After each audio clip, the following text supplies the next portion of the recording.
जय हिंद दोस्तों। जैसा कि मैंने आपसे वादा किया था कि मैं जल्दी आपके लिए एक नया पेपर लेके आऊँगा, तो आज मैं अपना ये पेपर 3 लेके आपके सामने हाजिर हूँ।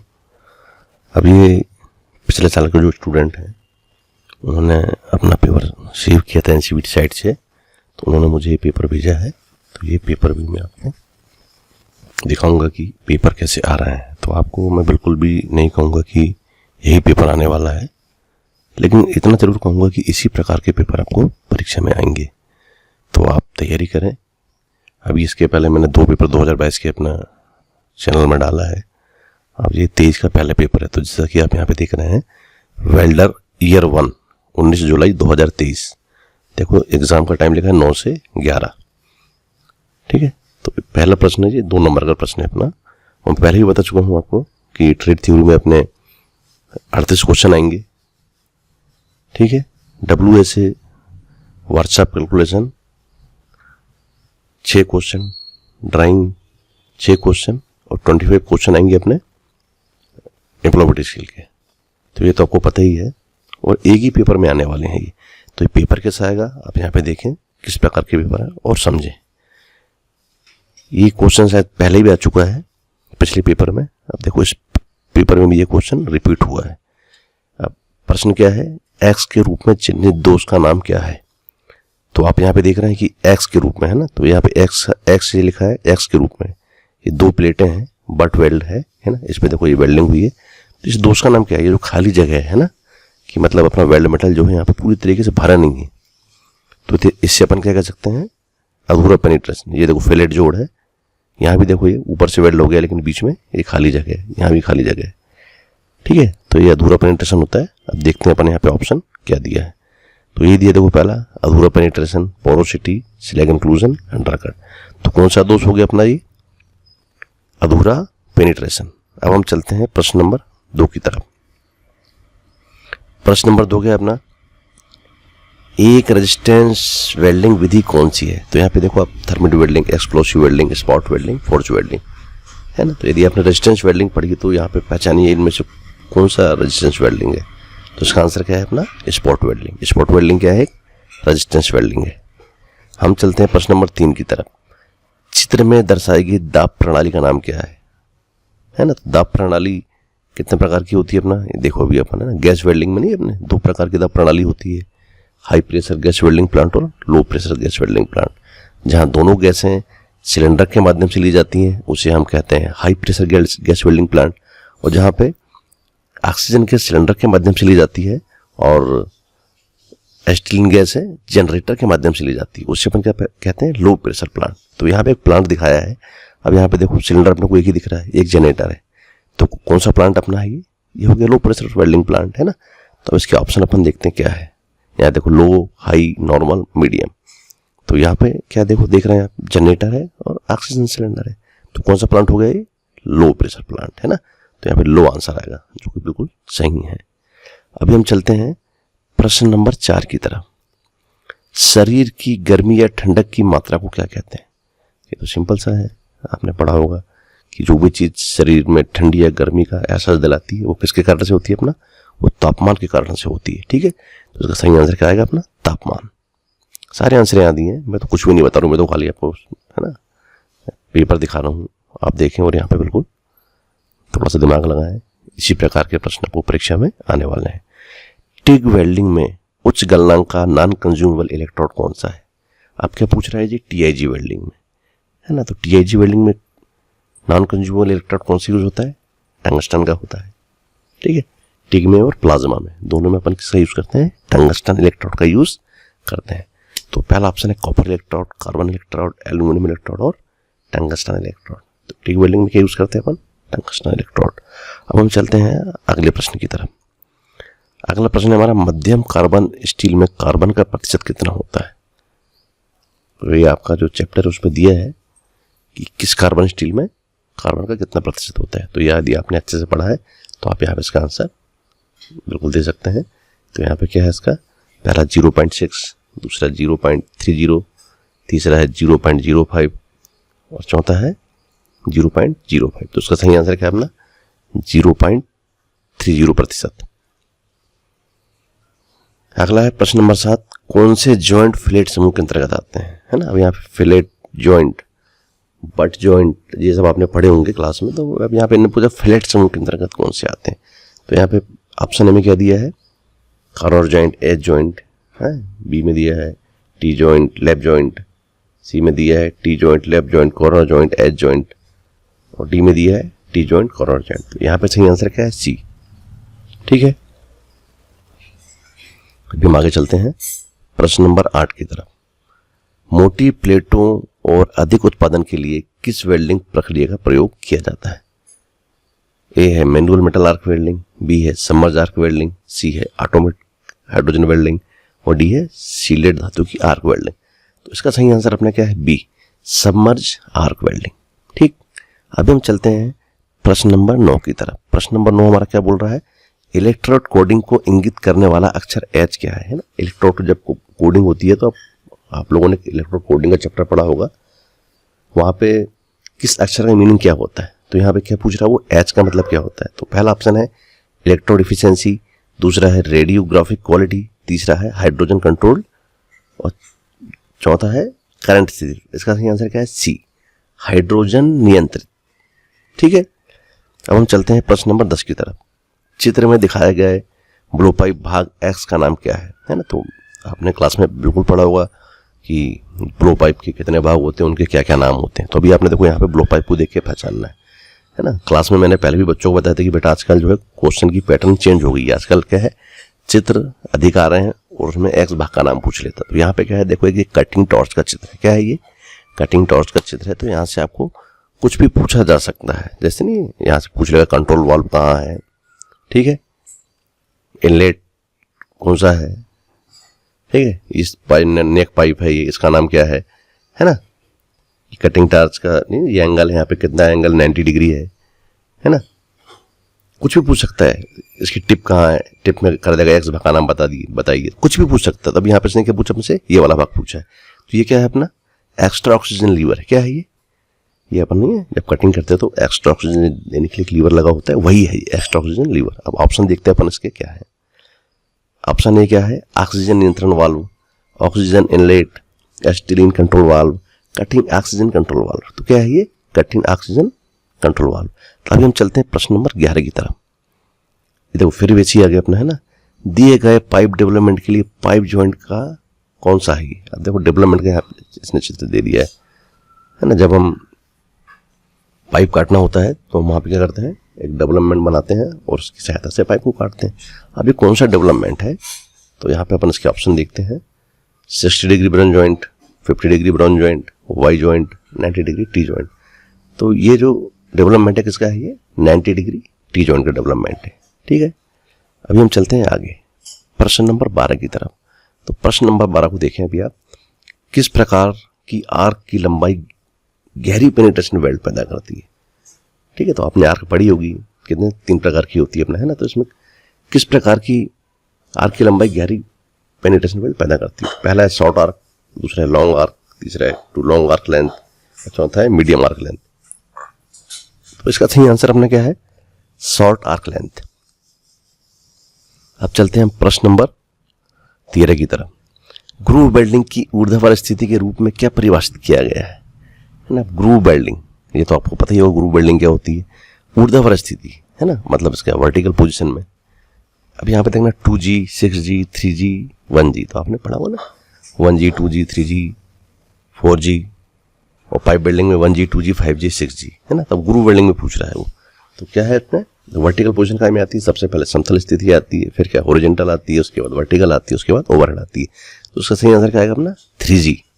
ठीक है, प्रश्न नंबर 14, किस प्रकार का कास्ट आयरन झटके के लिए अधिक प्रतिरोध प्रदान करता है ना। पहला है नॉडुलर कास्ट आयरन, दूसरा है ग्रे कास्ट आयरन, तीसरा है मेलिएबल कास्ट आयरन, चौथा है व्हाइट कास्ट आयरन। तो इसका सही आंसर क्या है अपना मेलिएबल कास्ट आयरन। अभी हम चलेंगे आगे प्रश्न नंबर 15 की तरफ। देखो फिर वैसे ही एक और क्वेश्चन आ गया है, एक्स भाग का नाम बताइए है ना। तो आकृति में दर्शाए गए एक्स भाग का नाम बताइए है ना। तो देखो यहाँ पे दिखाया है कि एक बट वेल्ड है ना। बट वेल्ड के नीचे एक प्लेट लगी है, तो इस प्लेट को हम क्या बोलते हैं। ठीक है, तो यदि आपने ढंग से पढ़ा है तो आपको इसका आंसर पता होना चाहिए। पहला है सपोर्टिंग बार, फिक्सिंग बार, स्टैटिक बार, क्या है बैकिंग बार। तो इसका सही आंसर क्या है? बैकिंग बार, है ना। जब हम नरम धातु की वेल्डिंग करते हैं तो वो पिघल के बह ना जाए, उससे बचने के लिए हम नीचे क्या लगा देते हैं? बैकिंग बार लगाते हैं। तो ये जो चित्र दिख रहा है बट जॉइंट के नीचे जो प्लेट लगी है, इसे अपन क्या कहते हैं? बैकिंग बार कहते हैं। अब हम चलेंगे आगे। अगला प्रश्न है हमारा प्रश्न नंबर 16। क्या है अपना? प्रश्न नंबर 16, गैस वेल्डिंग में उपयोग किए जाने वाले माइल्ड स्टील फिलर रॉड पर तांबा कोटिंग का उद्देश्य क्या है? पहला है नमी रोधक, जंग रोधक, फिलर डायमीटर को बढ़ाना, जल रोधक, है ना। तो हम गैस वेल्डिंग करते तो हम पास जो फिलर रॉड होती है ना, उसके ऊपर कॉपर की कोटिंग चढ़ी होती है या कभी कभी अन्य धातु की कोटिंग चढ़ी होती है। तो कोटिंग चढ़ाने का पर्पस क्या होता है ना। जैसे हम अपने घर की दीवारों में चूना क्यों करते हैं? कि हमारी दीवारें खराब ना हो। उसी तरीके से जो हमारी फिलर रॉड है वो IMS की होती है, तो उसमें जंग लग जाता है, और जब जंग लग जाता है तो वेल्डिंग करने में परेशानी होती है। तो इसलिए उससे बचने के लिए क्या है, जो मेकर है उसके ऊपर एक कोटिंग चढ़ा देता है। तो कोटिंग क्या की होती है अपना? कॉपर की। क्यों चढ़ी होती है? जंग से बचने के लिए। तो यहाँ पे आंसर क्या आएगा अपना? जंग रोधक। अगला प्रश्न है प्रश्न नंबर 17, वेल्ड बीड पर लावा को हटाने के लिए किस उपकरण का प्रयोग किया जाता है ना। जब हम वेल्डिंग करते हैं तो उसके ऊपर नहीं अपनी एक लेयर जम जाती है स्लैग की, तो स्लैग हटाने के लिए अपन किसका प्रयोग करते हैं? तो पहला है चीजल, दूसरा बॉल पिन हैमर, तीसरा चिपिंग हैमर, चौथा है ट्राई स्क्वायर। तो उसका सही आंसर आएगा चिपिंग हैमर। चिपिंग हैमर का काम ही क्या है? लावा को हटाना, ये स्लैग को हटाना। ठीक है, तो अभी हम चलते हैं प्रश्न नंबर 18 की तरफ। गैस वेल्डिंग स्टेनलेस स्टील प्लेटों के लिए किस फ्लक्स का उपयोग किया जाता है ना। तो गैस वेल्डिंग में क्या है कि अलग अलग धातुओं के लिए अलग अलग प्रकार के फ्लक्स का उपयोग किया जाता है। तो यहाँ पर इसने पूछा स्टेनलेस स्टील की प्लेटों के लिए, तो उसका ऑप्शन है zinc chloride and potassium dichromate paste, दूसरा है बोरेक्स पेस्ट, तीसरा है क्रायोलाइट बोरियम क्लोराइड, और तीसरा है एंटी बोरेक्स। बहुत से बच्चे के ध्यान से पढ़ते हैं नहीं, खाली बोरेक्स याद कर लेते हैं, और जहां भी आता है तो बोरेक्स पे टिक कर देते हैं। इस बच्चे ने भी क्या करा? बोरेक्स पे टिक कर दिया है। लेकिन इसका सही आंसर क्या है? जिंक क्लोराइड और पोटेशियम डाइक्रोमेट पेस्ट। इसका ऑप्शन क्या है? ए आएगा। ठीक है, आप है प्रश्न नंबर 19। ठीक है, अब 19 नंबर क्या है भाई अपना? प्लाज्मा आर्क कटिंग नोजल किस पदार्थ से बना होता है? क्या पूछ रहा है ये? प्लाज्मा आर्क कटिंग नोजल किस पदार्थ से बना होता है? तो भाई किसका बना होता है ये? कॉपर से बना होता है, जिर्कोनियम से बना होता है, स्टेनलेस स्टील से बना होता है, प्लेटिनियम से बना होता है। ये बना होता है अपना कॉपर से बना होता है ना। यदि आपने आपके ITI में प्लाज्मा आर्क कटिंग कटर हो आपके पास, तो उसका नोजल आप देखना, वो किसका बना? कॉपर का बना होता है। ठीक है, अब हम चलते हैं प्रश्न नंबर 20 की तरफ। NDT में दृश्य निरीक्षण में कितनी अवस्थाएं होती है? जब हम दृश्य निरीक्षण करते हैं उसके कितने चरण होते हैं ना। तो इसके 3 चरण कौन कौन से हैं? वेल्डिंग से पहले, वेल्डिंग करता समय और वेल्डिंग के बाद। कितने हो गए? 3 हो गए। तो इसका वही ऑप्शन में 3 दिया है, 2 दिया है, फिर 5 दिया है, 4 दिया है। तो इसके 3 ही चरण होते हैं। ठीक है, वेल्डिंग से पहले, वेल्डिंग करता समय और वेल्डिंग के बाद। तो सही आंसर ए। प्रश्न नंबर 21, FCAW का पूर्ण रूप क्या है? अब FCAW का फुल फॉर्म हमको पता होना चाहिए, जैसे GTAW है, GMAW है ना। आपके ITI में आपके सर ने आपको याद कराए होंगे, तो बिल्कुल FCAW का पता होना चाहिए। Flux cold arc welding, fuel cold arc welding, fuel cold arc welding, fluid cold arc welding. तो उसका सही आंसर क्या है? Flux cold arc welding. अभी हम चलते हैं प्रश्न नंबर 22 की तरफ। किसका प्रयोग गर्म जाप को पकड़ने के लिए किया जाता है? जब अपन वेल्डिंग करते हैं तो गर्म जाप को अपन किससे पकड़ते हैं? ठीक है, पहला है सावल, दूसरा है टोंग्स, तीसरा पोकर, और चौथा है स्निप। तो इसका सही आंसर अपने क्या है? टोंग्स। ठीक है, अभी अगला है प्रश्न नंबर 23, वेल्डिंग में जाप के चारों ओर वेल्ड केबल लपेटने का उद्देश्य क्या है ना। तो जब हम DC वेल्डिंग करते हैं तो वहां पे क्या करते हैं, कोई दिक्कत आती है तो हम जॉब के चारों जो है केबल को लपेट देते हैं, है ना। तो पहला ऑप्शन क्या है? टू कंट्रोल आर्क ब्लो, दूसरा है टू कंट्रोल डिस्टॉर्शन, तीसरा है टू कंट्रोल आर्क स्पीड, और चौथा है टू कंट्रोल आर्क लेंथ। तो आर्क ब्लो का दोष क्या होता है? आर्क का अपने पथ से भटक जाना, है ना। जब आर्क अपने पथ से भटक जाती है तो उसको अपन बोलते हैं आर्क ब्लो, है ना। वेल्डिंग में जॉब के चारों तरफ हम केबल को लपेटते हैं ताकि हमारी आर्क स्थिर रहे। तो उसका सही आंसर क्या आएगा अपना? ऑप्शन ए, आर्क ब्लो को नियंत्रण में करने के लिए। ठीक है, अभी चलते हैं प्रश्न नंबर 24 की तरफ। WPS का विस्तारित रूप क्या है, ये भी एक फुल फॉर्म है अपना, है ना। वेल्डिंग प्रोसीजर स्पीड, दूसरे में वेल्डिंग प्रोसीजर स्पेसिफिकेशन, तीसरे में वेल्डिंग प्रोसीजर सेपरेशन, चौथे में वेल्डिंग प्रोसीजर स्टैंडर्ड। तो उसका सही आंसर क्या है, बी, वेल्डिंग प्रोसीजर स्पेसिफिकेशन।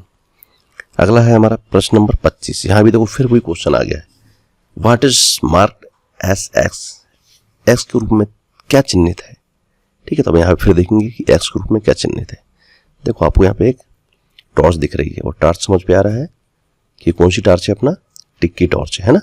जैसे टॉर्च है अपना, ये इसका हैंडल है, ठीक, और ये अपना फिलर रॉड है, और यहाँ पर ये अपना टंगस्टन इलेक्ट्रोड है। तो पूछ क्या रहा है, इसने एक्स भाग का नाम बात यहाँ पे दिया है, क्या दिया, ये हिस्सा दिखा रहा है ना।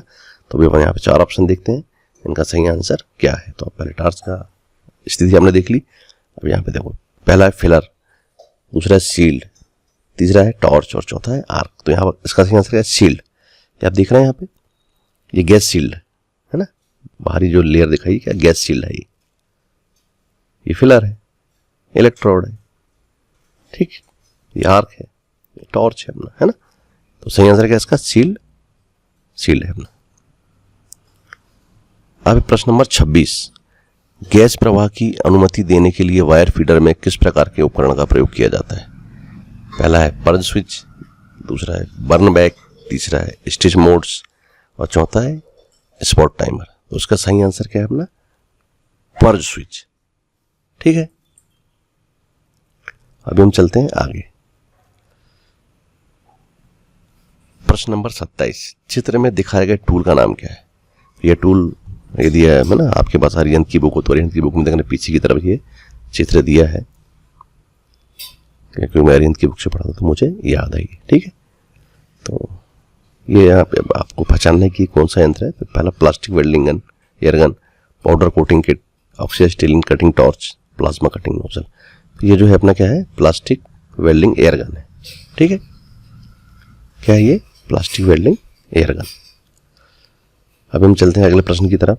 प्रश्न नंबर 28, किस प्रकार का चाप अधिक पृष्ठ तनाव प्रभाव को बढ़ाता है। चाप का मतलब होता है आर्क, यानी किस प्रकार का जो आर्क होता है पृष्ठ तनाव को अधिक बढ़ाता है। पहला सामान्य आर्क, मध्यम आर्क समझ जाओ, है ना, यहाँ पे आर्क नहीं लिखा है, शॉर्ट लॉन्ग, ये आर्क की कहने का मतलब आर्क है इस पे, है ना। तो यहाँ पे क्या है, शॉर्ट आर्क क्या करता है, ये पृष्ठ तनाव को बढ़ाता है। अब क्या है, व्हाट इज प्रीहीटिंग, प्रीहीटिंग क्या है ना, जब हमें वेल्डिंग करना होता है तो कुछ धातुएं क्या होती हैं, यदि हम उसको प्रीहीट ना करें तो क्रैक हो जाती है, तो हमको उसको प्रीहीट करना पड़ता है। तो प्रीहीट अपन कब करते हैं, वेल्डिंग करने के पहले। बहुत ही सरल क्वेश्चन है ये। ठीक है, तो पहला ऑप्शन है आफ्टर हीटिंग, है ना, गर्म करने के बाद, गर्म करते समय, गर्म करने के दौरान, गर्म करने से पहले। ठीक है, तो प्रीहीटिंग अपन कब करते हैं, ये गर्म करने के नहीं है, यहाँ पे होना चाहिए एक्चुअल में वेल्डिंग करने के पहले, वेल्डिंग करने के बाद ऐसा होने, गर्म लिख दिया यहाँ पे, है ना। प्रीहीटिंग अपन कब करते हैं, वेल्डिंग करने के पहले, बिफोर।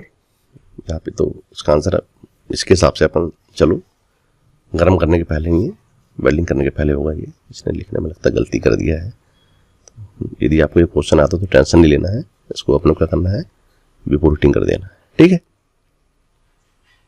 अगला प्रश्न है हमारा प्रश्न नंबर 30, किस आर्क की लंबाई कड़क ध्वनि उत्पन्न करती है। बहुत लंबी आर्क की लंबाई, सामान्य आर्क की लंबाई, लघु आर्क की लंबाई, लंबी आर्क की लंबाई। तो जब हम वेल्डिंग करते हैं तो वहां पे देखना, यदि हम लघु में करते हैं तो बिल्कुल कड़क ध्वनि आएगी, है ना, और मीडियम में करेंगे तो थोड़ी मध्यम आएगी, और लॉन्ग में करेंगे तो थोड़ा, ठीक है, कमजोर आवाज आती है। तो वो चीज पूछ रहा है। तो यहाँ सही आंसर क्या है इसका, लघु आर्क की लंबाई। अब थर्मिट वेल्डिंग कितने प्रकार की होती है ना, तो थर्मिट वेल्डिंग आपने यदि पढ़ा हो तो 2 प्रकार की होती है। जब अपन वेल्डिंग का वर्गीकरण आपने पढ़ा होगा तो वहीं पे देखना ये है, एक होती है नॉन प्रेशर, एक होती है प्रेशर, है ना। तो कितने प्रकार की होगी, 2 प्रकार की। ऑप्शन दिया पहला 5, दूसरा 2, तीसरा 4 और चौथा 3। तो सही आंसर क्या है इसका अपना 2। ठीक है, उपयोग, प्रश्न नंबर 32, उपयोग किए जाने वाले पाइपों का मुख्य उद्देश्य क्या है ना। क्या पूछ रहा है, what is the main purpose of pipes used. पाइपों को यूज करने का मतलब क्या है, गैसों को ले जाने के लिए है ना, ट्रांसपोर्ट में मेटल को ले जाने के लिए है, ट्रांसपोर्ट को ले जाने के लिए है, ट्रांसपोर्ट स्क्रैप को ले जाने के लिए है। ठीक है, तो 4 ऑप्शन जो दिया है, तो इसमें से अपने को देखना है कि अपन पाइप में क्या ले जा सकते हैं। तो इसका सही ऑप्शन क्या आएगा अपना, परिवहन गैसें। ठीक है, अब हम चलते हैं अगले प्रश्न की तरफ। तांबे का रंग कैसा होता है? अगला प्रश्न क्या है अपना, तांबे का रंग कैसा होता है? पहला मैरून, दूसरा ब्लू, तीसरा येलो और चौथा रेडिश। तो 4 ऑप्शन में आप देखो तो किससे मैच खा रहा है, रेडिश। ठीक है, तांबा कैसा होता है अपना, लाल की तरह होता है। बहुत सरल क्वेश्चन है यार, कितने सरल पेपर आ रहे हैं। अब देखो GMW मतलब गैस मेटल आर्क वेल्डिंग है ना, इसमें वायर फ्री यूनिट है। आपने मिग वेल्डिंग मशीन देखी होगी, मिग वेल्डिंग में जो अपना वायर होता है, वायर को फीड करने के लिए जहाँ पे फीड करते हैं, तो वहाँ पे वो पूछ रहा है एक्स भाग का नाम बताइए। ठीक है, तो यदि अपने आपके ITI में यदि GMW में मिग वेल्डिंग मशीन है, तो आपने ये असेंबली देखी होगी। तो ठीक है, अब यहाँ पे देखते हैं अपन ऑप्शन क्या है अपने पास। पहला ऑप्शन है गियर बॉक्स, दूसरा है आइडलियर गियर, तीसरा है वायर फीड रोलर और चौथा है सेंटर गाइड। तो इसका सही आंसर अपना क्या है, वायर फीड रोलर है ना। यहाँ से तार गई है और ये वायर को फीड करता है। ठीक है, आगे चलते हैं। वेल्डिंग मशीन में अर्थ क्लैंप बनाने के लिए किस धातु का उपयोग किया जाता है? पहला आयरन का, दूसरा तांबा मिश्रित धातु का, तीसरा एल्यूमिनियम का और चौथा ब्रास का। तो यहाँ पर ये आंसर क्या आएगा अपना, तांबा मिश्रित धातु का। ठीक है, अर्थ क्लैंप तो सभी ने देखा होगा, सभी के ITI में होता है ये। उसके अंदर देखना कॉपर की पट्टी लगी होती है, तो क्या बोलेंगे इसको अपन, तांबा मिश्रित धातु। आसान वेल्डिंग के लिए कौन सी स्थिति लाभप्रद है? आप सभी ने वेल्डिंग करी होगी, तो आसान वेल्डिंग के लिए है ना, ओवरहेड, समतल, क्षैतिज, खड़ा, वर्टिकल। तो कौन सी वाली है आसान, डाउनहेड होती है, समतल। इसका सही आंसर क्या है अपना, बी। अब प्रश्न नंबर 37 देखो, फिर आ गया, फिर एक्स भाग का नाम बताइए, है ना। तो एक्स भाग जो है छोड़ नहीं रहा है हमें, तो अब यहाँ पे देखो।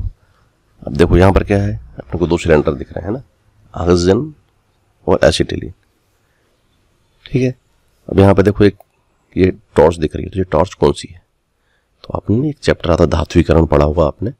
तो हम क्या करते हैं, यहाँ पे गैसों से धातुओं को पिघला के स्प्रे करते हैं। तो उसमें जो टॉर्च है, टॉर्च में इस भाग का नाम क्या है बताइए। तो अभी अपन देखते हैं यहाँ पे 4 ऑप्शन क्या आ सकता है, गैस प्रभावीटर, गन, ऑक्सीजन, फ्यूल। तो यहाँ पे देखो सिंपल सी बात है, ये जो दिखाया गया है गन है, क्या है ये, है ना। तो गैस प्रभावीटर, गन, ऑक्सीजन, फ्यूल गैस। तो यहाँ देख लो क्या है ये, गन।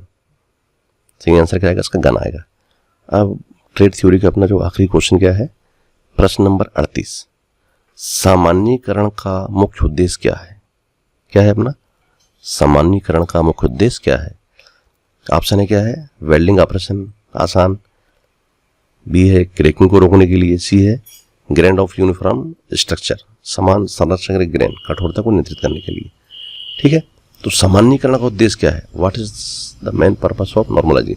तो नॉर्मलाइजिंग हम क्यों करते हैं, है ना, समान संरचना के ग्रेन को उत्पादन के लिए हम क्या करते हैं, सामान्यीकरण करते हैं, नॉर्मलाइजिंग की प्रोसेस करते हैं। ये ऊष्माउपचार का चैप्टर है, उसमें आप पढ़ना, तो आपको उसका आंसर मिल जाएगा। अब यहाँ पे हमारा अगला सेक्शन आता है वर्कशॉप एंड कैलकुलेशन। साइंस में भी आपने पढ़ा होगा, आप पढ़ सकते हैं। किसी पदार्थ के द्रव्यमान प्रति इकाई आयतन को क्या कहते हैं? तो उसका सही आंसर क्या है, डेंसिटी कहते हैं, घनत्व कहते हैं। अगला प्रश्न है पानी का क्वथनांक क्या होता है? ठीक है, क्वथनांक का मतलब होता है बॉइलिंग पॉइंट। सभी लोग अपने घर में पानी उबालते हैं और आपको पता ही होगा कितना होता है। तो कितना होता है, 100 डिग्री सेल्सियस होता है। इकाइयों की प्रणाली के 2 प्रकार कौन से हैं? देखिए यहाँ पे है ना, इकाई चैप्टर आपने पढ़ा होगा वर्कशॉप कैलकुलेशन में। पहला है मैट्रिक और इंटरनेशनल, मौलिक और व्युत्पन्न, ब्रिटिश और मीट्रिक, गुरुत्वाकर्षण और गैर गुरुत्वाकर्षण। तो उसका सही आंसर क्या है अपना, मौलिक और व्युत्पन्न। अब अगला प्रश्न है प्रश्न नंबर 4, धातु की कौन सा गुण बल लगाने पर विरूपित तथा बल हटाने पर वापस पूर्वावस्था में आने की क्षमता रखते हैं? पहला है प्लास्टिसिटी, दूसरा है टेंसिटी, मैलेबिलिटी और इलास्टिसिटी। ठीक है, तो इसका सही आंसर क्या है अपना, इलास्टिसिटी, प्रत्यास्था। प्रश्न नंबर 5, इनमें से मूलभूत इकाइयां कौन सी है? लेंथ, मास, एरिया, है ना, दूसरा है length, mass, area, length, pressure, volume, length, mass, volume. इसका सही आंसर है लेंथ, मास, टाइम। 1 इंच में कितने मिलीमीटर होते हैं? ठीक है, 2.45, 2.54, 25.4, 24.5, कितना है? 25.4 mm।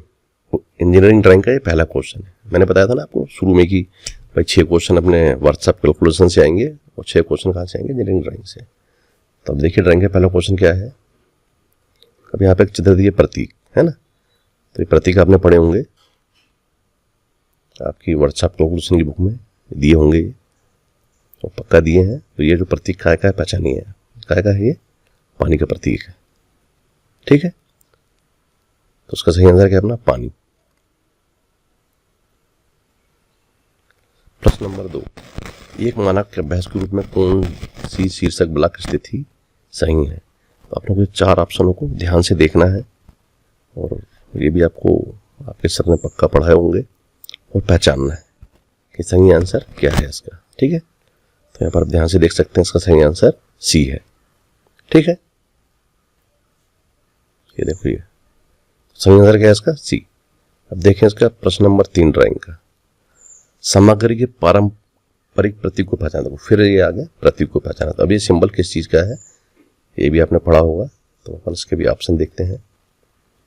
चीनी मिट्टी का है, स्टील का है, लेड का है, कांच का है। तो ये जो सिंबल किसका है अपना? स्टील का है। ठीक है, अब चलते हैं अपन प्रश्न नंबर 4 की तरफ। कंपास का उपयोग खालिस्तान को ड्रा करने के लिए किया जाता है।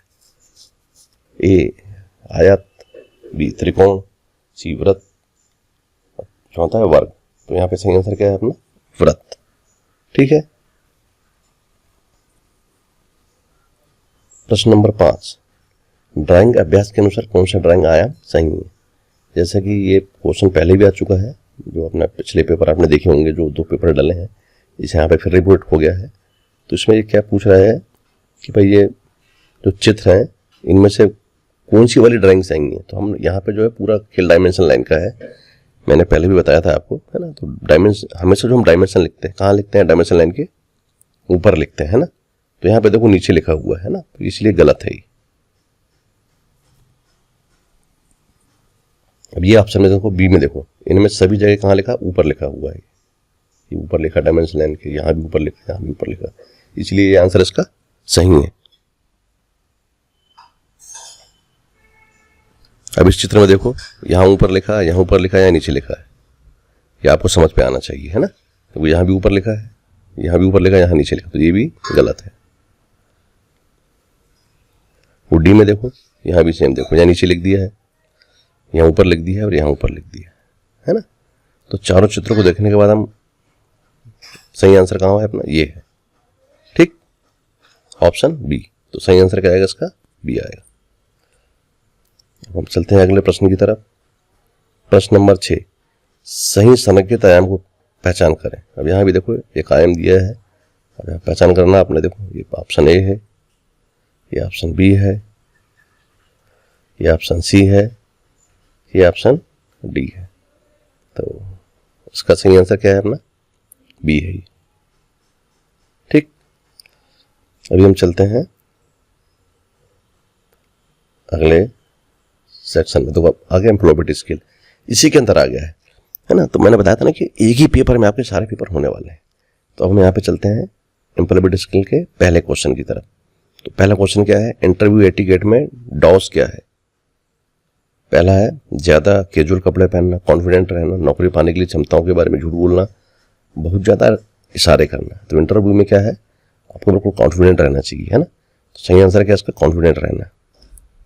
अगला प्रश्न है, शब्द में कौन सा मुख्य अक्षर है? RESW, है ना। तो शब्द क्या है अपना? आंसर। क्या बोल रहा है? Which is a silent letter in the word. Answer, answer शब्द में कौन सा मुख्य अक्षर? तो कौन सा है? W है। ठीक है, निम्नलिखित में से कौन सा एक अच्छा कार्यालय शिष्टाचार है? पहला है, एक को औपचारिक रूप से पोशाक पहननी चाहिए, एक के पास फैंसी रिंगटोन होना चाहिए, व्यक्ति को अपने काम के स्थान पर कूड़ा डालना चाहिए, और चौथा है काम के लिए समय का पाबंद नहीं होना चाहिए। तो अच्छा कार्यालय शिष्टाचार क्या है कि आपको एक औपचारिक पोशाक पहननी है, बढ़िया जूते पहनना है, पैंट पहनना, शर्ट पहननी है, बेल्ट लगाना है, ठीक है। तो यही क्या है कार्यालय का शिष्टाचार। तो सही आंसर क्या है इसका ए। प्रश्न नंबर 4, विषम शब्द चुने, सॉरी, प्लीज, पेपर, थैंक्स, है ना। तो यहां पे क्या लिखा है, choose the odd word. Odd word यहां पे क्या है, पेपर। कौन ट्रिपल ए लिसनिंग का हिस्सा नहीं है, एडजस्टमेंट, एटीट्यूड, अटेंशन, एनेक्सिटी। तो सही आंसर क्या है इसका अपना, anxiety.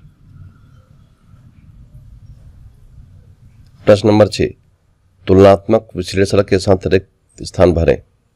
Your pencil is Khalistan then mine, है ना। यहाँ पे शार्पर, ब्लंट, थिक, शार्प, तो यहाँ पे क्या आएगा, शार्पर।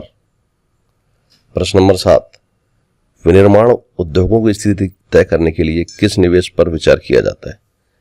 भवन और भूमि, कर्मचारियों का वेतन, कार्यशील पूंजी, और है कार्यशाला एवं यंत्र। तो सही आंसर क्या है इसका, कार्यशाला एवं यंत्र। ठीक है, अभी हम चलते हैं प्रश्न नंबर 8 की तरफ। दिए गए वाक्य के लिए उपयुक्त WH शब्द सुने, है ना। Khalistan animal do you like, why, which, where, when. तो उसका सही आंसर क्या है अपना, which. Which animal do you like. प्रश्न नंबर 9, कंफर्ट जोन क्या है।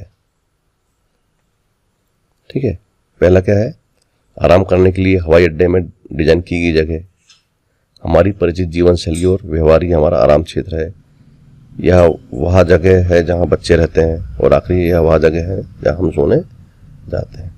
तो ये इसका कंफर्ट जोन कौन सी रहती है अपना, हमारी परिचित जीवन शैली, व्यवहार ही हमारा आराम क्षेत्र है।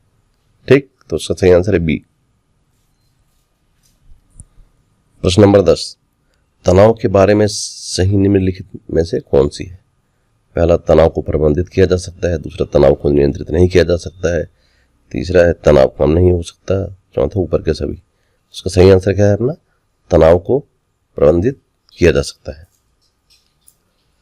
प्रश्न नंबर 11, कंप्यूटर का मस्तिष्क है ना, central processing unit, keyboard, desktop, window. तो कंप्यूटर का मस्तिष्क क्या है भाई, CPU, है ना, सेंट्रल प्रोसेसिंग यूनिट। तो उसका सही आंसर है ए।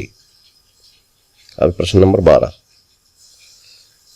आप ATM से ₹500 निकालते हैं, ATM मशीन 5000 देती है, निम्नलिखित में से कौन सा नैतिक रूप से सही होगा। गरीबों को पैसा देना, है ना, ये बोल रहा कि भाई आपने 500 निकाले, 5000 निकल गया, तो आप क्या करोगे, आप गरीबों को पैसा दे दोगे, शिकायत दर्ज कराओगे, या पैसे को अपने पास रख लोगे, या फिर ATM के पास पैसे फेंक के आ जाओगे अपना। उसका सही आंसर क्या है अपना, बी, शिकायत दर्ज करना। हम जाके बैंक में सूचित करेंगे कि भाई आपकी मशीन से हमने 500 रुपये निकाला था, लेकिन 5000 निकल गए। ठीक है। प्रश्न नंबर 13, कम्युनिकेशन जिसमें शब्दों के उपयोग के बिना सूचना का आदान प्रदान शामिल है कहलाता है ना। तो आपने यदि कम्युनिकेशन चैप्टर पढ़ा होगा कि बोले बिना सूचना का आदान प्रदान, है ना, उसको अपन बोलते हैं नॉन वर्बल कम्युनिकेशन। ठीक है, return communication, pictorial communication, verbal communication. तो पूछ क्या रहा है वो, बिना शब्दों का उपयोग किए, तो कौन सा आएगा इसमें, नॉन वर्बल कम्युनिकेशन। अगला है, पेस्ट कमांड के लिए शॉर्टकट की क्या है। तो आपने पढ़ा होगा, है ना, Ctrl+V, Ctrl+C, Ctrl+A, Ctrl+X। तो आपको सभी की के बारे में पता होना चाहिए यदि आप कंप्यूटर चलाते हैं। तो यहाँ पे क्या पूछ रहा है, पेस्ट करना है, तो पेस्ट कट की शॉर्टकट की क्या होती है अपना, Ctrl+V। तो सही आंसर क्या आएगा इसका, Ctrl+V। प्रश्न नंबर 15, समस्या समाधान प्रक्रिया में समाधान का चयन करने के बाद आगे क्या आना चाहिए। पहला है मूल कारण का विश्लेषण, दूसरा विकल्प के लिए देखो, तीसरा समाधान को लागू करें, और चौथा है समस्या को पहचानो। तो सही आंसर क्या है इसका अपना, समाधान को लागू करें। प्रश्न नंबर 16, कौन एक सर्च इंजन है ना, सर्च इंजन जिसमें हम सर्च करते हैं ना कंप्यूटर में, या अपने मोबाइल में कोई चीज सर्च करते हैं तो क्या में सर्च करते हैं। तो पहला ऑप्शन है फेसबुक, दूसरा गूगल, तीसरा हॉटमेल, और चौथा फ्लिकर। तो सही आंसर क्या है इसका, गूगल। गूगल क्या अपना एक सर्च इंजन है जिसमें हम अपने प्रश्नों को सर्च करते हैं। ठीक है, अभी प्रश्न नंबर 17, विचारों, वस्तुओं और सेवाओं के प्लेटफॉर्म को खालिस्तान कहा जाता है। पहला है पब्लिक रिलेशन, दूसरा है गुडविल, तीसरा पब्लिसिटी और चौथा है एडवर्टाइजमेंट। तो इसका सही आंसर अपने क्या आएगा? एडवर्टाइजमेंट।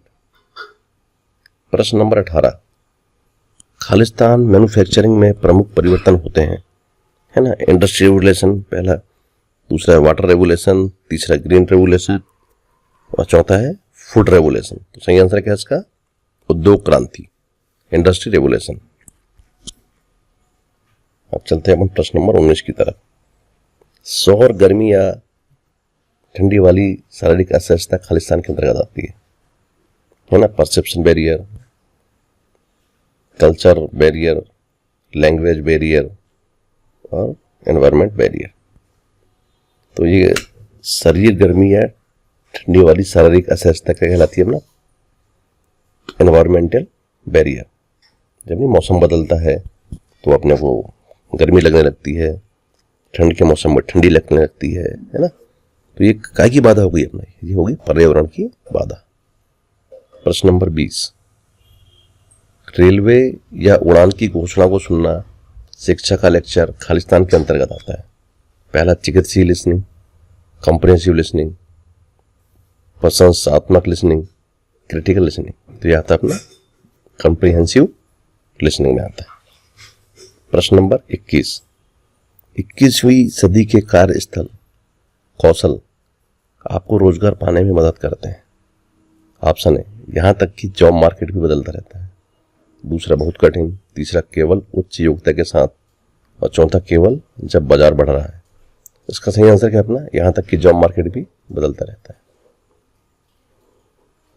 कुछ ना कुछ विभिन्न प्रकार की इकाइयों से बनता है ना। प्रश्न नंबर 22 क्या बोल रहा है? कुछ ना कुछ विभिन्न प्रकार की इकाइयों से बनता है। क्या बनता है भाई? पहला है समानता, दूसरा एकता, तीसरा विविधता और चौथा है सोसाइटी या समाज। उसका सही आंसर अपना क्या है? डाइवर्सिटी, विविधता। ठीक है, अब प्रश्न नंबर 23, ग्रुप डिस्कशन में दिए गए अभिव्यक्ति का सही संदर्भ चुनें। पहला है एग्रीइंग, दूसरा है इंटरप्शन, तीसरा है एम्फेसिजिंग और चौथा है समराइजिंग। इसका सही आंसर क्या है अपना? इंटरप्टिंग। क्या आएगा अपना? Interrupting. Excuse me, I want interrupting. प्रश्न नंबर 24, मध्यम विनिर्माण उद्यमों के लिए संयंत्र और मशीनरी में निवेश खालिस्तान के बीच है। ठीक है, उसका ऑप्शन है 25 लाख, बी 5 करोड़, सी 2 करोड़, डी 10 लाख। इसका सही आंसर अपना क्या है? 5 करोड़। 5 करोड़ से 10 करोड़। इसका आखिरी क्वेश्चन अब क्या है अपना?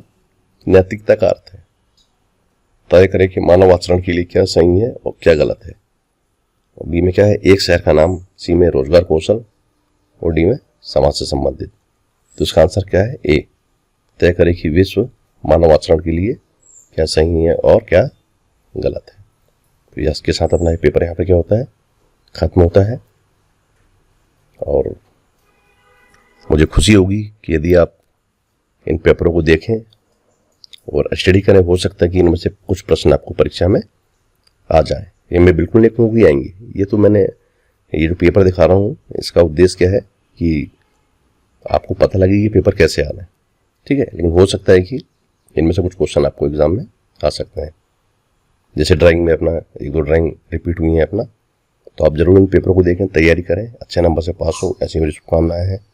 जय हिंद, जय भारत, भारत माता की जय।